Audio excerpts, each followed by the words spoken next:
everybody. I'm Kay Marie. I'm Mary. And we are Murked in the Midwest.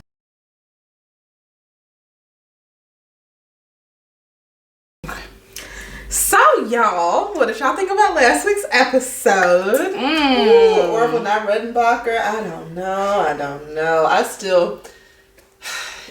It's all of the audacities. Because People died?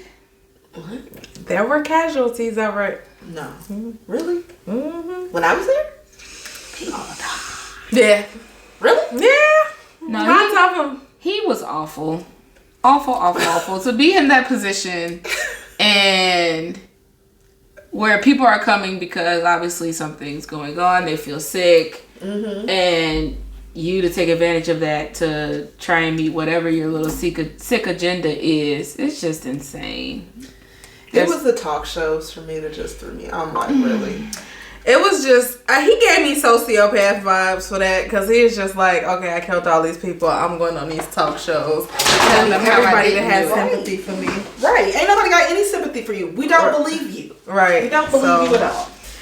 You just lying to lie. God dang Lynn. Ooh. But we're going to go ahead and jump into this week's episode. And we are going to be focused on Valparaiso, Indiana. Where actual Orville Redenbacher is from. Hey, Orville, the right Orville this time. And Lou, can you explain to them where Valparaiso is? Sure. Okay, so we are talking about Northwest Indiana. Valparaiso is one of our most easterly towns or cities, if you call it as a city. You will be able to access and get to Valpo if you are on Route 30 or Indiana 49, both of which will take you and intersect right into Valpo. Valparaiso is known for lots of things besides Orville Redenbacher. We have a very wonderful university that is there, Valparaiso University, which has amazing programs in engineering, construction, agriculture, and they have a very good nursing program, so lots of things. Shout out to VU. And the town is really cute. I think we've talked about it before in previous episodes. So A couple episodes. Yeah, a couple episodes. If you're wondering about it, just we revert talked back to about those. it when we talked about Crystal Helmkin. At the White Hand Pantry. Yep. So you can refer back to that. But as far as it's like location and what you would be around, it's about an hour and 15 minutes from Chicago. To get to the Michigan border, you're talking about maybe 45 minutes. So it's a very centrally located kind of city. And, pretty decent sized population. It's small, but not too small. And that was Lou, you all. That she's our map. Yeah. Because I am geographically retarded. I'm the map. She's the map. I'm the map. I'm the motherfucking map. Got your in my back. But squirrel. Yes. But today we are going to be talking about Melinda Kirby Lindsay and Stephen Lindsay. And this case was actually sent to us by one of our followers. Shout out to you. Shout out. Hey. Thank you. And we, like we say every episode, we love for you guys to send us cases because we don't know everything. We know that some cases get looked over, which is our whole point of doing this podcast, focusing specifically in the Midwest to cover the victims that, don't get the attention as much as like the murderer or the serial killer. So, or the big cases that happen in big cities. Yes, exactly. That are more prominent. Yes. So we have Melinda Kirby Lindsay. She was 23. She lived in Valparaiso, Indiana. She formerly was from Rossville. She actually did die. She died Friday, January 16th, 2015 in Gary, Indiana. She was born on May 31st, 1991 in Indianapolis, Indiana. And she was the daughter of Robert and Julie Kirby. So a little background there was not much background on Stephen, but I'll go ahead and give you their background as a couple. So in early 2012, Stephen Lindsay met his future wife, Melinda, And within a couple of months, she became unexpectedly pregnant. Okay, so they was getting it in. Doing it well. And so at the time they met, Melinda, she was actually an exotic dancer. But after becoming pregnant, she quit her job and then she didn't return to work again. She became a stay-at-home mom. Okay. Sign me up. And part of that was Steven didn't like her associating with her friends or former customers from her time as a dancer. Understandably so, I'm sure. Yeah. Like, you're a mom now. He doesn't want you doing that. Like, But he met you there. I was going to say, but you met her there. He met her there, but he was like, girl, we ain't gonna stay there. I'm in love with a stripper. Yes. But as their time together, so he didn't want her talking to her former friends or customers from her time as a dancer. And also with the new marriage and everything, she had less and less contact with her family as well, after her relationship with him began. Sometimes that's concerning. It is, sometimes. Yeah. Because that can be signs of control or isolation. But we'll see. So Steven was working as an electrical lineman.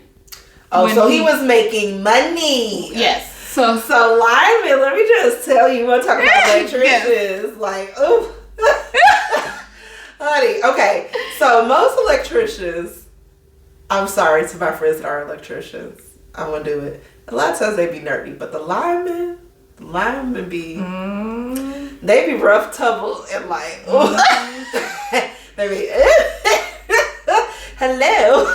They do crazy stuff, like they fly out of helicopters to get to like the high voltage wires. They like a whole different breed. They literally are up in those baskets that you see on the side of the road, and they have the big huge gloves, and they have the clip that goes because it grounds them. Linemen are different.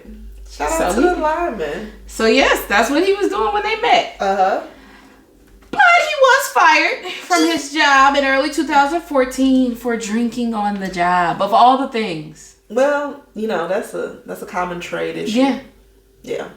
Having substance abuse problems because they make a lot of money and they want to fuck it off. Yeah. So from that point, he kind of like jumped around through jobs until November of 2014. Of course, he was earning way less than he did in the prior years. Ouch. As Lou said, the money that he was making as an electrical lineman. The jobs that he found after that definitely weren't up to that standard. In October of 2014, his behavior became very impulsive. He opened a new credit card and purchased a cruise, but never made a payment on the credit card. Okay. He said, we going, but I ain't paying. Yeah. He also cashed out over $16,000 from his retirement account and spent all of that within weeks. Okay, was he having some form of psychological problem? This is giving like a little bipolar or... Do not know. It's giving psychosis. It's giving something. It's giving like there was... That seems like a break. Because it seems very different from his previous behavior. I don't know. Okay. But in November of 2014, he was ordered to pay $6,200 in child support from kids from previous relationships. And during this time, he had stopped paying his rent and a bunch of other bills. Oh, he said fuck the bills. Yeah. And so from May of 2014 to January 2015, the bank accounts that were belonging to Steven and Melinda, more often than not, they were overdrawn. Or payments were returned for insufficient funds. And of course, as we said at this time, she's a stay-at-home. He actually didn't want her to go back to work. He wanted her to be a stay-at-home mom. Because he was still living in that mentality of, I'm the breadwinner, but really he wasn't running the bread at this point. Exactly. And so he was struggling with that. They had been married for 2.5 years. And her father actually had something to say about it. He said that he felt that Steven tried to mind control Melinda. Saying that she would want to come visit her family. When she would want to come visit her family, he would take their daughter and leave for a couple of days. Oh, so he really was controlling her. Yes. And so... Now, where would he leave to with her baby? Wait a minute. I don't know. He would just leave with their kid to make her not go visit her parents. You need to run me my kid back now. I don't play, but Bring my child back now. I don't give a shit what you do. You don't want me to go see my family? Bring my kid. Yeah, no. So as I said, Melinda Lindsay, she was a stay-at-home mom. She did. Her dad did say like a week before she actually died, she had got a job as a waitress. Okay. But he wasn't exactly sure where, because like, you know, she really didn't have a lot of conversation with them. She didn't tell them a lot about her relationship with her husband. Like, she didn't say whether it was in trouble or anything like that. She didn't mention that to either one of them. He says that she didn't want to fail, and so that included her marriage. Okay. And so at one point, Stephen moved in with his brother, and this was about 5 or 6 weeks before Melinda actually died. She had threatened to leave him because he wasn't working. Well, hello. Like, when we met, you was making money and you told me to stop working. Right. You wouldn't let me work. Now you're not bringing no money in. All this stuff we getting, with the rent ain't paid, we getting return checks. All this stuff. They're probably about to get kicked right on out the place. Exactly. So she threatened him with divorce. Stephen told police that they had actually talked about divorce when he left to go stay with his brother. And he told them that they also used to fight a lot about money. Yeah. So, don't they say that that's one of like the highest reasons for people, or most common reasons for people to get divorced is money? Money. Finances. The financial stress. So, on just a brief summary of what happened, and I'll go into the details of what actually happened with the murder. But on the day that Melinda Lindsay died, Porter County Sheriff's deputies got a call at about 6:19 a.m. about shots fired inside the residence she shared with Stephen Lindsay. She was transported to Methodist Hospital's North Lake campus. So here in Maryville, really not, or no, in Gary. South North. This is South Lake. So because- North Lake is over there on Grant. Yeah, North Lake is considered the trauma center. They deal with. Awful. No, they're not. This is. A lot of times people believe because it is scary that it is bad. Now there are things that they don't do well there. That's not why I believe it's But bad. when it comes to the hospital and dealing with gunshot wounds, they are one of the best in the area. Like, it literally is comparable to taking them to Chicago when it comes to gunshot wounds. Now, I'm not saying everything at that hospital runs well, but what I can tell you they can do well is they can handle some gunshot wounds. I wonder if it's from experience. It is. It is. So, she was transported there where she did die, and they ruled her death a homicide. And so, that's a far way to travel for getting care. Yeah, that is. So Valpo to Gary, you're talking at least, and this is in good conditions. What time of year was this? This was January. Oh, so she had horrible conditions for travel. Ice on the road, snow. On a regular good condition day, if you're moving pretty quick and traffic isn't bothering you, you can get from Valpo to Gary in a matter of 35-40 minutes. But you put ice, snow, poor conditions, people ain't moving, that could be an hour drive. So in the days before the shooting, Melinda and Stephen had actually contacted the sheriff's department because they thought someone was stalking their home. And so just to let you guys know, people describe Melinda, they say she came across as happy, lighthearted, in love. And so she also was on several pain medications for postpartum health issues. But she also was very happy being a stay-at-home mom. Like, she enjoyed her life. Exactly. So, more details in the murder. On the day of the shooting, police found Melinda Lindsay in bed with a gunshot wound to her head. Stephen Lindsay was in their young daughter's bedroom, kneeling on the floor with his hands secured behind his back with a zip tie. Ella May, who was 2 at the time, she was in her crib unharmed. Police also found zip ties in the bedroom by Melinda. Stephen told police he fell asleep on the couch about 2 a.m. and woke up to a strange hold or a rear choke, and that someone was behind and lifted him off the couch before everything went black. He told police that 2 fingers on his right hand were numb, but that he didn't have any neck pain. He told them that he remembered was a gunshot, and that he woke up in his daughter's room with his hands tied behind his back. He said that even though his hands were tied, he was able to get them to his side and call 911 on the cell phone. So he was the one that called 911. He told dispatchers that someone was in his house and he heard a gunshot and that someone had his wife Melinda. He also called his brother right after that phone call and then called 911 again. So there was a gun found in the master bedroom on the floor. It was like partially under the bed, and it actually was registered to Melinda. Okay. So they did like some preliminary tests, and so they did actually find gunshot residue on him, even though he told them he hadn't shot any weapons recently. Mm-hmm. And so, as mentioned, they did constantly fight about financial problems. Melinda wanted him to return to work. She also discussed like returning to work as a dancer so she could earn some extra money, but of course he was like, nah, you ain't doing that. Mm-hmm. Melinda asked her parents if she could move back in with them. This is before the divorce was final? She was asking to move back home? No, just her and her kid. Oh, okay. Her daughter to move back in with them in Illinois. On January 1st, they had a big fight, and Melinda told him that she was leaving him. She went to a friend's house and stated that Stephen had taken their daughter to his brother's house and would not let Melinda have their daughter. I'm about tired of him taking her baby. Like that. You can play with a lot of things. Don't play with that. Don't play with me. That's enough. That's enough.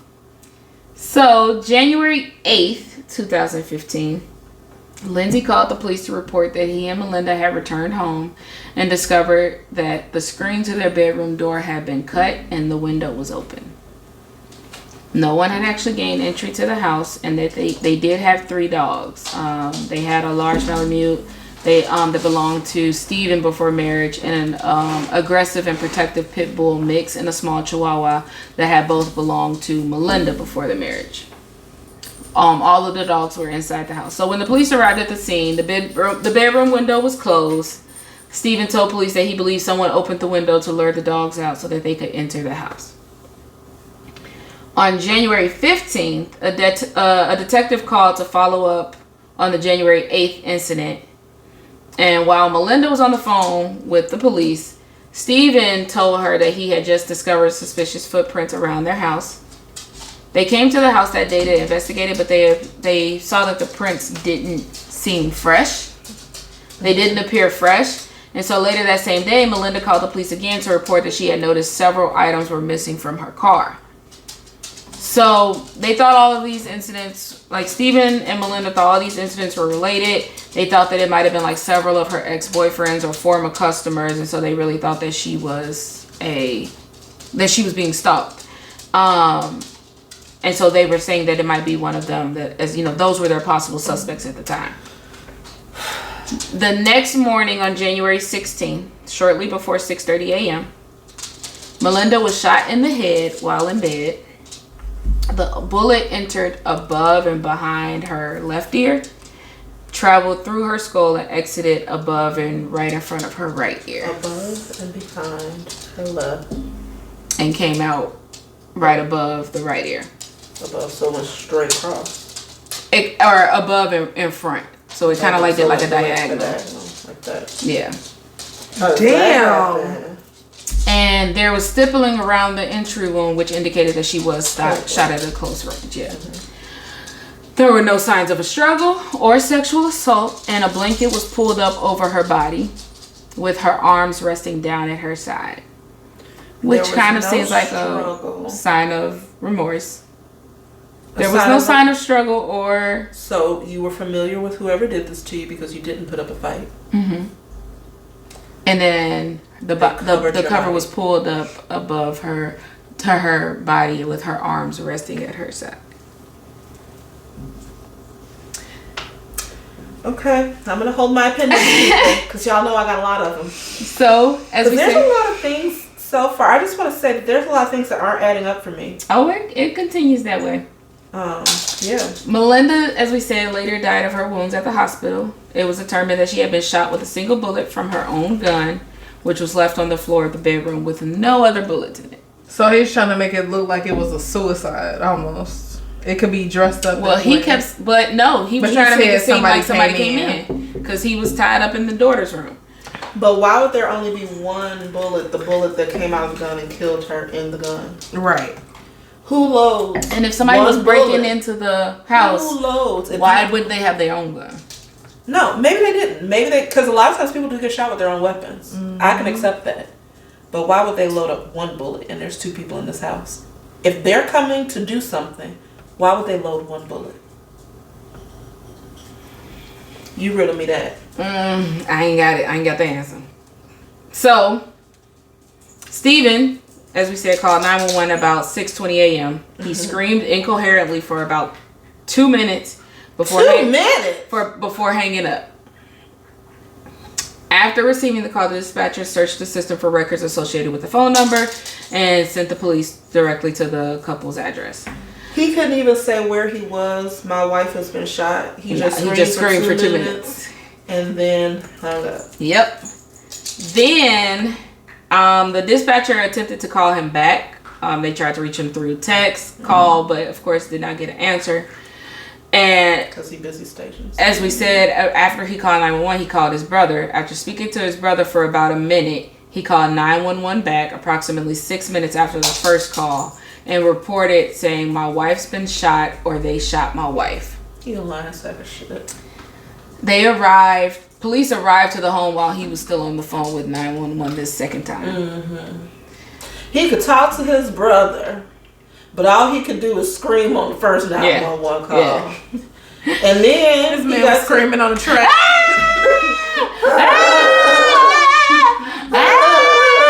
2 minutes later, all right, that's enough. Hang up. Hey, yo, bro. Help me figure out how I can make this shit look right. All right, I gotta call 911 back. My wife's been shot. I can talk now. Oh, the police said never mind.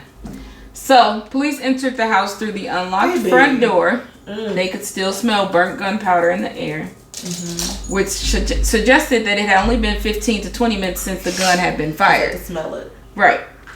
Melinda was still in her bed and she was still alive. Oh my God. When they got there. So she laid in this bed for 10-15 minutes after being shot. The dogs were in the garage. Although Stephen claimed that they were in the house when he went to sleep and never kept in the garage. But the dogs were in the garage. You know why they were in the garage? So they wouldn't beat his ass. That pit bull was going to tear him up for messing with Melinda. And that Chihuahua too. I would the Chihuahua too. You don't fuck around with people's own, with pets owners. No. So they'll fight to the damn death. To the end. Is it what you said? What you think you about to do, sir? Like Coco and Chloe. Try and mess with Kay. Watch what happens. You go. They going for them ankles. They going for the ankles. No, they literally. Sure. Have you ever seen a small dog? So Dolce one time defended me when there was a person who was. She lunged herself off of the couch at their neck. They don't mess around. They ain't going for your ankles. You fuck with their owner, they coming for you. Yeah. And so, of course, he put him in the garage. Yeah, because he didn't want to die. So, when the police got there, they found Stephen Lindsay in his daughter's bedroom. He told the officers that he could not open the door. And when the officer entered, Stephen was on his knees in front of his daughter's crib with his hands restrained behind his back with 2 large white zip ties. The officer found zip ties of the same kind in the bedroom where Melinda was found. But during their investigation, it was learned that the brand of zip ties I cannot. was exclusively sold in bulk through electrical supply distributors and were accessible to Stephen where he had worked as an electrical line. Okay. Damn. Stephen told police. Stephen. He's still out there. Stephen. What the fuck, Stephen? Stephen told police that he had fallen asleep around 2 a.m. Woke up when somebody began choking him. We already went through this. He maintained that he blacked out almost immediately and couldn't remember anything until he woke up in his daughter's bedroom. He woke up to the sound of the gunshot. That's what woke him up. He claimed that he had already been zip tied when he woke up. But he did not remember anything about how he had gotten to his daughter's room. He stayed kneeling the whole time too. Yes, he told them about the possible suspect, in regards to Melinda's ex-boyfriends, past, customers, stuff like that. The police investigated them and eliminated them all because they all had verified alibis. There were no signs of forced entry to the home. The least he could have did was kick the door in. The front door was unlocked when the police arrived, even though Steven says that it was locked when he went to bed. And Melinda was known to always lock the doors. All other doors to the house were closed, secured. No footprints were found outside leading to any other point of entry. Shortly after Melinda died, Steven had her body cremated. Of course he did. Which of course was against her family's wishes. Mm-hmm. And he did not hold a memorial service or publish an obituary. Stop. You know what, Steven? Fuck you. From Luke. Fuck you. So, as far as evidence, officers, they saw no evidence that anyone had approached the home from the woods. There were no shoe prints by the windows, no sign of struggle in the child's bedroom. Neighbors also did not report any disturbances. Court documents showed that Steven had actually tried to file a claim to collect on Melinda's life insurance policy, which was Of course he did. Which was $1 million. Wait a minute. Why does she need a $1 million policy? I'll tell you, with an additional $100,000 in the event of an accidental death. At the time, he was 36, and he was 12 years older than Melinda. When Melinda and him called the insurance rep, this is just part of their conversation. When they were talking about the age and stuff, she was like, but he looks so young. That's what she told the insurance rep on their phone with Steven listening in the background. And they were talking about the different details. And so she would say stuff like, let me make sure it's okay with Steven first.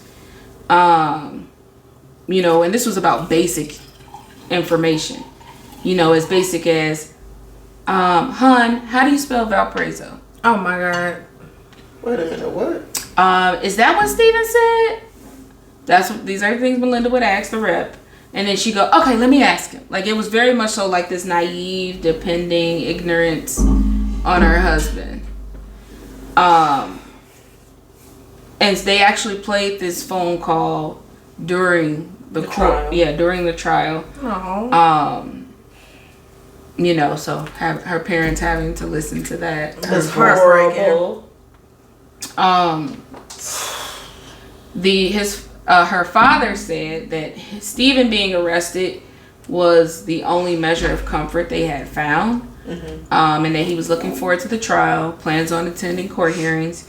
He said he hopes Steven gets the death penalty. I agree with that. He said, this is exactly what he said, quote, that's all I want. He said, the Bible says an eye for an eye, and I believe in it.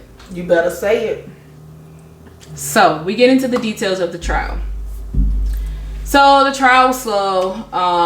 There were witnesses that were speaking against Steven, that were speaking for Steven. Mm-hmm. Like I said, they played that phone call. There were 2 mistrials. For whatever the reason may be. And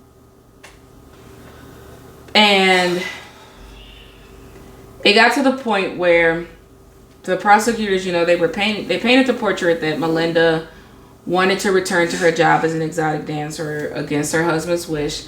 This, in addition to the high-priced life insurance policy, the couple's money problems, all added up to his motive for killing her. Mm-hmm. Steven, who was working as a first responder for Commonwealth Edison Utilities, he maintained throughout the entire trial that an intruder shot and killed his wife after attacking him and binding him in his daughter's bedroom. What I want to know is how he know they shot him, because he blacked out, remember? When he came to, he found his wife shot in the head. How you find her shot in the head? If you was in the room tied up. Yeah. So a little bit more information on this insurance policy because you asked. So 1 week after being accused of the homicide, Steven tried to file a claim for the insurance policy. Well, you couldn't even wait. You couldn't make an obituary, y'all. Mm-mm. You have to. He cremated her, and they couldn't even have a celebration of life ceremony. But in 1 week, I can tell you what he could do. He can make some phone calls. Yep. And so Greg Mirabelli, who was a MetLife claims investigator, he actually came to testify. And when asked if Stephen's claim was rejected because of his wife's murder or suspicion cause of death, Mirabelli told him no. He said no. He said it was two factors that led to the claim's rejection. It was misinformation that was given to them during the application process.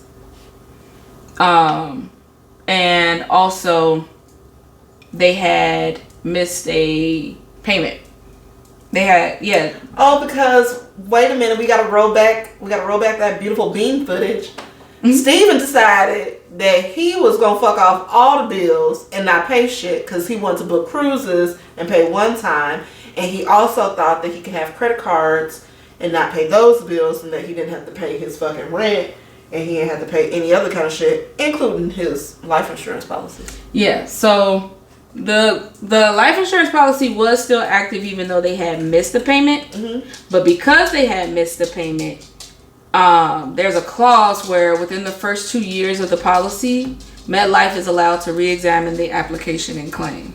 Okay. So that's where it came, where the claim ended up being denied because they had missed this payment. It caused them to be able to go back and review everything, and so they were able to double check, this information as far as in the application process, and then more details started coming out with the case, and so yeah. Yep, ain't paying it. And so, as we said, one of the payments was returned for insufficient funds. That was the December 2014 premium. And so they had actually got... Oh, so 1 month before. Yeah. They had got the claim in January of 2014.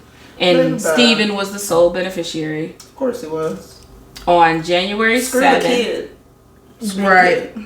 Just me. I'm the one that needs the money. So on January 7th, MetLife had sent a letter to Stephen and Melinda stating that their premium had not been paid, and that if they did not pay by January 26th, the policy would be canceled. Mm-hmm. So he had to kill her before the 26th. Shut the fuck up. Just some other awful things that Stephen did. Within several weeks of Melinda's death, he took numerous rings, including her engagement ring, other jewelry, to pawn shop, jewelry store to try and sell, but the store did not purchase any of the items. He made several calls to MetLife to initiate the claim or to check on the status of the claim. He took both of her dogs to a veterinarian clinic and had them euthanized. Oh, hell no. No, I'm done with him. Please tell me he got the electric chair. That's all I... Euthanized for what? And that was one of the things they said. They said, you're not acting like a widower. You're trying to get up all evidence that she ever existed. Sir, you're doing a fire sale. That's what you're doing right now. Dogs, get them out of here because they hate me because I killed their owner and they know it. I'm done. I'm done with this. Did he get the freaking... I need him to get the death penalty. Please tell me they fried his ass like some bacon. Did not get the death penalty. What in the hell? What a piece of shit. If anybody deserves it, he does. He got 55 years. Ain't long enough. Nope, I don't think so either. Ain't long enough at all. And of course, he appealed. As soon as they came out with the verdict, he said, "Of course, I'm gonna appeal this." Ooh, and some of the things that he stated his reason for the appeal, of course, he wanted certain evidence ruled out. He wanted them to not, he felt like them including the fact that he had euthanized her dogs was unfair, or it shows who you are. It was unduly prejudicial. That's what he said. No, what's unduly prejudicial is your actions. Mm-hmm. You euthanized her dogs. No, they didn't have no health problems. Wasn't nothing wrong with them. You just want to be bothered. You couldn't even take them to the damn pound. You couldn't let somebody else adopt them. You had to put them down. You killed her and then killed her dogs. Come on now. The other thing that he wanted to have thrown out. So during the investigation of the crime scene, a number of spots of blood were located on the wall near the headboard of the bed where Melinda was shot. DNA tests later revealed that the blood actually belonged to Stephen. Oh, he wanted that ruled out. Yeah. He felt that, Wait a minute, hold on. I think I know what he's going to say. Did he have a nosebleed in his sleep and that's why it was blood on the wall? Oh, why he had blood stuff? he said he objected and contended that the stains were irrelevant. Irrelevant? It's blood. He said the blood could have been placed on the wall at the time of the murder because he had no visible injuries on his body at that time. It could have been placed there. So now he's trying to say that somebody framed him. Is that what he's trying to say? Is somebody's framing him? Is that what he has the gall to say right now? Someone framed him? This motherfucker.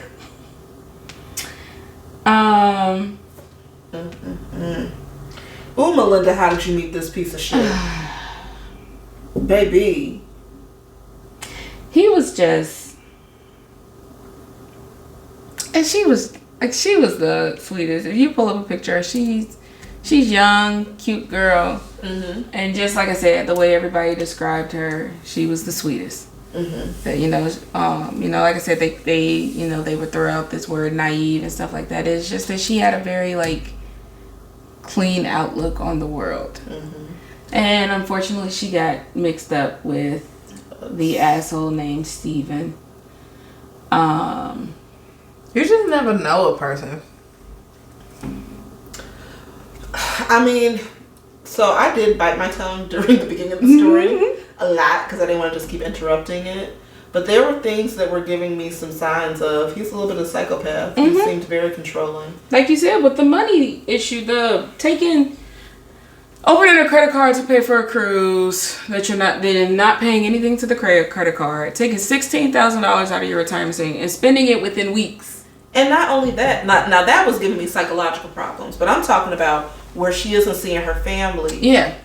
Those are women, if you are listening, this is not Dr. Lou telling you, just so you know, if you're dating a guy and you're thinking you have found you the one, that he is all about you and that he just loves you and can't get enough of you, and that's why you can't see your friends and why you can't see your family because you guys spend every moment together, that is not love, that is control. That is not him caring about you. It is manipulation. Those are signs to fucking run. And do not look back. Don't you ever put that in your head that he just loves me so much that this is the way that things should be. As soon as a man is holding your child over your head. Nah, baby. We gotta go. I'm so happy that, like, especially like not a lot of people, but nowadays people are starting to, they not necessarily run at the first sight of a red flag, but I too am one of those people. The minute you give me a red flag vibe, that's something I ain't gonna come back from. Oh, I'm not talking to you. And there are things that sometimes can be confused with red flags. Like there are moments when you can give the benefit of the doubt. Yes, absolutely. It would be different if, like, she had told him that her family were abusive to her or they were toxic to her, and so that's different. And he came, and he said, I support you, and I want to make sure you're having your healthiest life. I notice your family does this. Maybe. Maybe you should maybe you should take a step back, take a little break. But if he's not letting you see them, and when you go to see them, he threatens you with your child, well, if you're going to, I'm taking your child away, and me and her, we're going to go over here, and I'm not going to tell you where she is, and I'm not going to let you see her. That's when you get your 9 that you got, and you tell him if he want to wake up tomorrow, he don't never take your child out your motherfucking hands. Talking about they going anywhere. Yes, threaten the fuck out of him. And if you don't believe me, tell I can show you better than I can tell you. Okay. Like, ooh, wait. Yeah. It's the freaking, the zip ties for me. Like, sir, you think that people don't understand that you can tie your own hands behind your back? And they were large zip ties. Yeah. They were industrial size zip ties. So they're not the small ones where they were the big ones, and he used 2 of them. So you could easily put it over here, pull it up. And then left some in the room with Melinda. Dumb as hell. Because if she wasn't tied up, why would there be zip ties in there? Idiot. If they tied you up in this room and then went and shot her. You can't say it's suicide, because that's probably also what he was going to try to say too, if they didn't believe it. But you literally shot her this way. Who shoots themselves like this?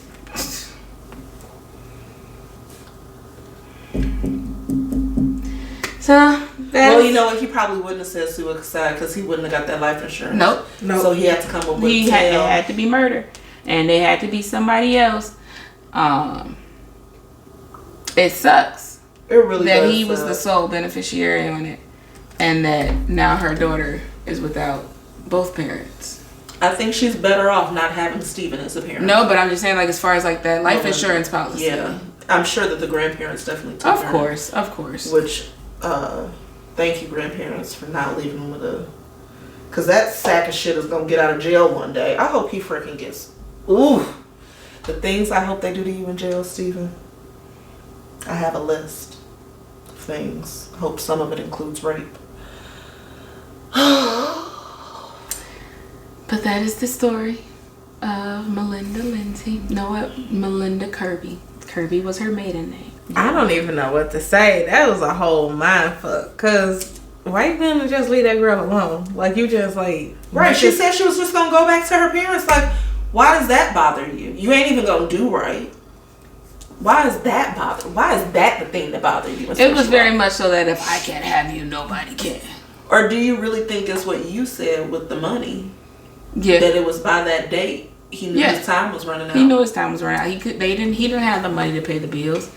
And so he was like, she trying to leave me anyway. Fine, she'll leave me this way. I kill her and get the money.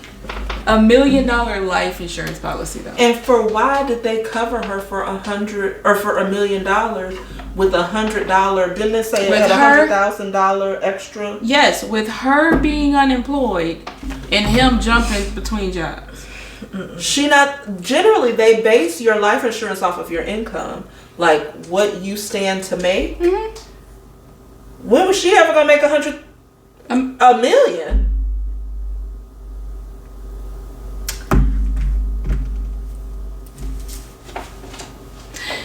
But yes, that is the story of Melinda. We're gonna wrap it up. You can go and follow us on TikTok, Instagram, Facebook, Twitter, all of that. YouTube. Like and subscribe, like and comment, subscribe, let us know what you think. As always, you can email us at merkthemidwest@gmail.com if you have a suggestion for a case. If you want to be a guest on one of our shows, please reach out. Yes. Reach out. Our business love appreciation for this episode, we're kind of doing them sporadic. Yes, we are. But we're going to shout out Kadiance Nails on Instagram. Ooh. So it's KDIANCE Nails. Mm-hmm. And we'll put the link for her page in the comments and everything. to get your nails done. Yes, to get your nails done. And, I personally go to her. She's amazing.